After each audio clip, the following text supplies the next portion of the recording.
Boy, there it is, folks. 844 cubic inch, 1953, with one stuck piston that we did pound loose with a sledgehammer, stuck via mouse piss. Imagine that, a mouse could get up through the exhaust pipe and pack a bunch of shit down the exhaust valves and manage to whiz down there and it run down the cylinder and whatever else it did. This is a Buddha engine from 1953. It's a generator. EMP proof, by the way, that's why I'm monkeying with it. I better grab the light. Hopefully some of you guys realize what EMP proof means. Theoretically, it's EMP proof, electromagnetic pulse weapon proof. If they decide to pull the plug on us, it might have electricity available. But the thing is, it's diesel and the fuel goes bad, so it's probably a bad idea to begin with. Anyways, what a contraption. There's the generator section.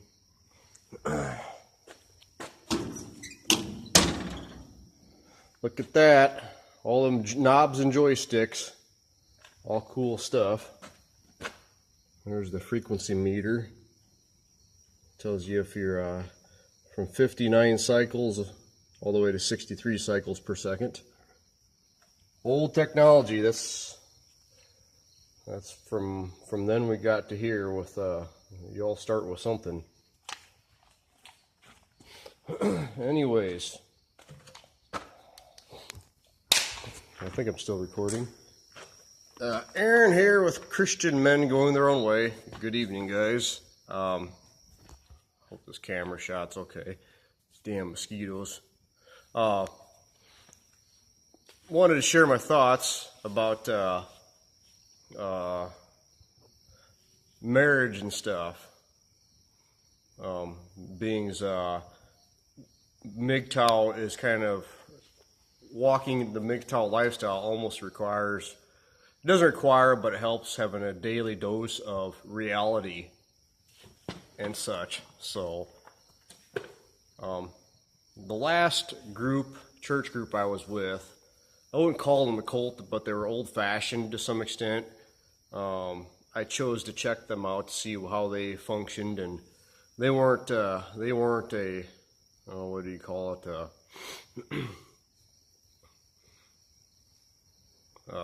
I'm trying to think, or a closed society or anything like that, but they were tightly knit together. Branch off of the Amish, sort of, but they all had cell phones and cars, and they didn't live together or anything. But there was several girls, at least one I knew I probably could have married. And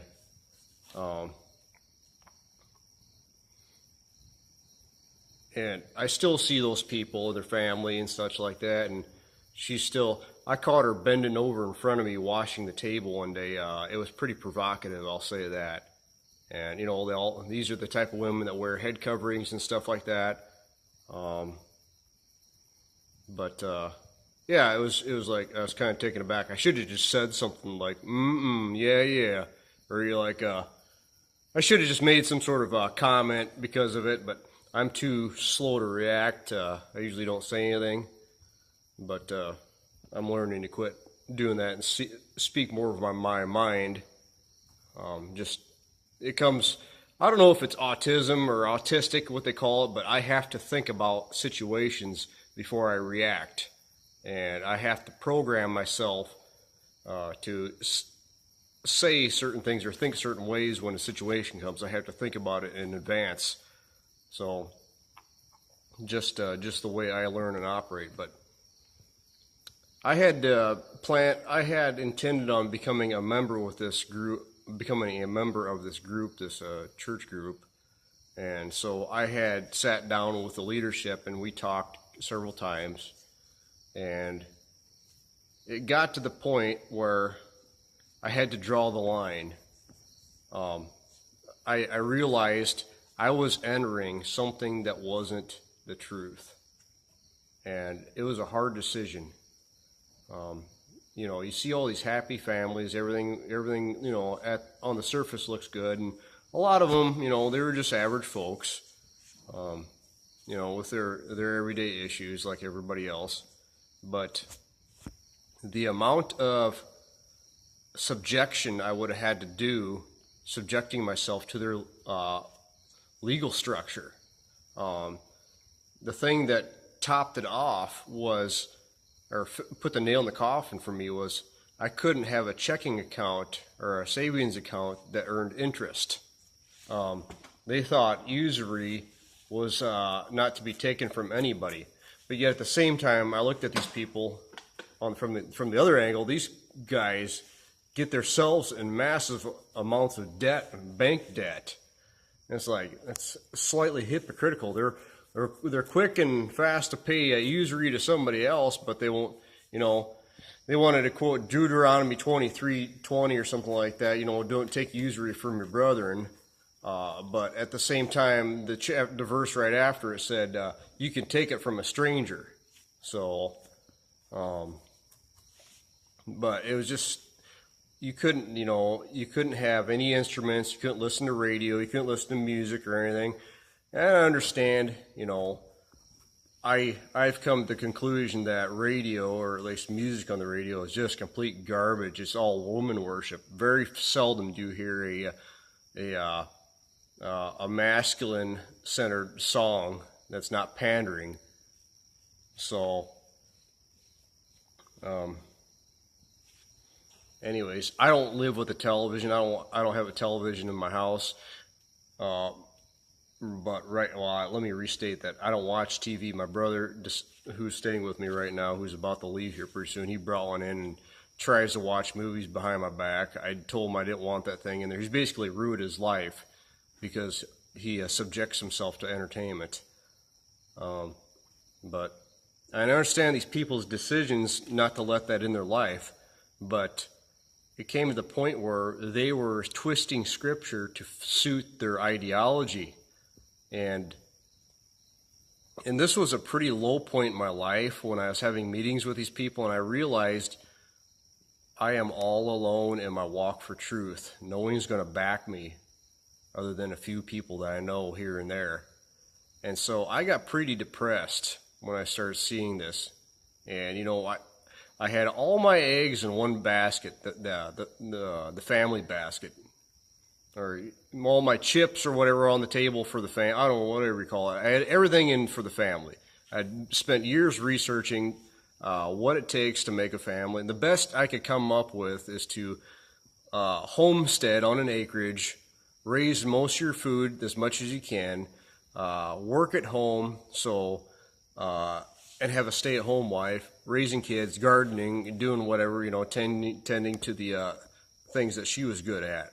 So, but I realized that these women are so far and few between that these facilities, or these church facilities, are basically just mechanisms of control based on fear. And the fear is the driving motivation to keep people in line. And the fear is, you know, you're going to be thrown out of the church, you know, you're going to be shamed in front of these people, and possibly face hellfire, damnation, or whatever else, you know. And that's not what Jesus came to do. He came to set people free so they could choose of their own accord. And then they would learn to see that, you know, their choice is either benefiting them or harming them, or helping or not helping others, or, you know. Anyways, where Christ is, there is the spirit of liberty. I think that's what Scripture says. I can't remember.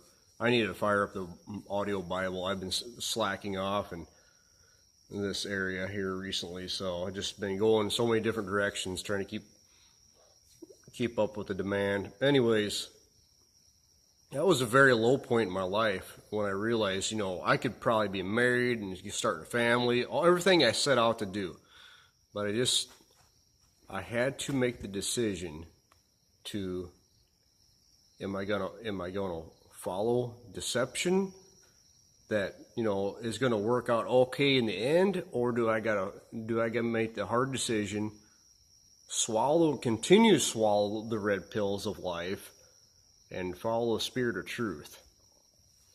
And it was at that time I had contemplated, suicide and some of the stuff, because like I said, I had all my eggs in one basket, hoping for this, and that's all I had, since after high school, all the way up to, 36 years old, and then some. I focused on this for almost 20 years, and I don't know. I was raised pretty independently, and some of that was probably why I just didn't throw myself at women. I had, my mom that raised me, she was pretty cold, and maybe that was a blessing in disguise that I didn't have any sisters or anything. I had one brother, and that was it. He was 10 years older, almost 11 years older. And so my upbringing might have been part of a saving grace of why I never had the inward drive to throw myself at women without thinking about what I was doing. And now I realize, looking back, and with all the MGTOW community educating everybody and putting out wonderful information, I'm glad I never did do such a thing. And I have peace of mind. Now, sometimes I'm a little saddened by the fact that I had my imagination that I was going to have all this, the wonderful family and everything, but like everybody says, the average, to bring up what drives a man is basically sex. When you're setting yourself up for that situation is, the base motivation for a lot of this is intimacy or sex. And when you hear that most married men get sex once a week or twice a month, that is grounds for divorce. That is essentially marital unfaithfulness on the part of the wife. So anyways, yeah, I could have walked away from the truth and followed down a path that I don't know where I would have gone. But it was a tough choice. And when I was sinking into depression, I didn't sink too far, but it's like, I've spent all this time trying to figure this out, and I don't want to go anymore. And for a week I was pretty down, and I thought about things, and I started thinking, well, who is it that I am, and what do I like to do? And what I like to do is what I have been doing. And I finally started looking at what I do and realizing this is what I enjoy. And if I was to change what I do, I don't know where I'd be. I've had little run-ins with women. I've been on a couple of dates here and there, but I realized even at that, it was this is going to be a complete lifestyle change and a distraction to what I like. And my hand's getting tired here, but yeah, I'm trying to gather my thoughts. I'm not all that good at it, but things just after I thought about the little interaction I had with women over my life, I realized it wasn't going to work. In the back of my head, I knew that, but and the only way it probably would work is in a controlled facility. So I figured the lifestyle that I was living was closest to this religious group, this church group, but their demand of me to follow their teachings and I should just call it deception, I could not do. I couldn't be honest with myself and go down that route. So it was either follow the spirit of truth or go somewhere that where you locking yourself down to something that's not true. So anyways, I'm probably babbling by now, but it was not an easy choice. And you know, the MGTOW choice is, you know, maybe easier for some, but you know, if you can get started younger, or, you know, start taking the red pills at a younger age, and open your eyes to what's going on. You know, some of you young guys are more, you know, that have grown up in single households, you probably see right then and there of what's going on and what not to do. So anyways, I just wanted to share some of this. Yeah, it was making the choice to follow the spirit of truth is sometimes lonely, and you know, and thank God you guys were there to I could fall back on and realize that I wasn't alone in this journey here. But thank God people started stepping out and making videos and talking about their situations. And you know, a diesel mechanic down in Iowa turned me on to MGTOW. He said, "You ought to check these guys out," you know. So I'm very appreciative that he did that, and so on. So yeah, just some random clustered up thoughts again, but hopefully you guys can sift through it and get something out of it. I'm kind of amazed at, I shouldn't say amazed at what's going on with YouTube, Twitter, and Facehole, or whatever the hell you want to call it, banning or shutting down Alex Jones. But you know, all these platforms are basically extensions of the CIA and government, and it's all about money, corporatism, greed, and control. So, but we can preach the truth while it lasts, and then move on to bigger and better things. I don't know. I don't know what the next step is. Just head for the hills. I don't know, or duck and cover. But I'm sure not waiting around. I don't want to be relying on everybody else. You know, if they pull the plug on electricity or set up a false flag, I'm kind of a prepper, and have made attempts. That was one of the reasons for moving out the country, was to be prepared for something that was unforeseen. I moved out in the country in like 2008 or something like that, and I knew Obama was going to get elected, or whenever the election was, and I rationalized I got to get out of the city and find my own place to where I can raise my own food and become independent, learn how to do this stuff, and so on. You know, it's not an easy road to hoe. You can, you know, versus sitting in an apartment or a house in the city, you know, all you got to do is worry about the grass being trimmed. So anyways, I wanted to share some thoughts. I'll come up with some more things here in the near future. So anyways, guys, have a good night. Keep your heads up. Go MGTOW, and remember, the kingdom is coming. Faith and trust, first off, belief, and then trust in Jesus Christ is the keys to the entrance of the kingdom. So in the Bible says faith like a little child. You know, a little child is so trusting. And that's, you know, we like to complicate the message of the good news. We like to clog it up and, you know, polish it up with a bunch of nonsense. And really, it's a message of things aren't right. Welcome home, but you're not here yet. You know, you're on your way home. But manage what you can right down on earth while you can, because things change. You know, it's only been the last, 100 years that our American Western lifestyle this lifestyle has never existed to the human race, as far as I know.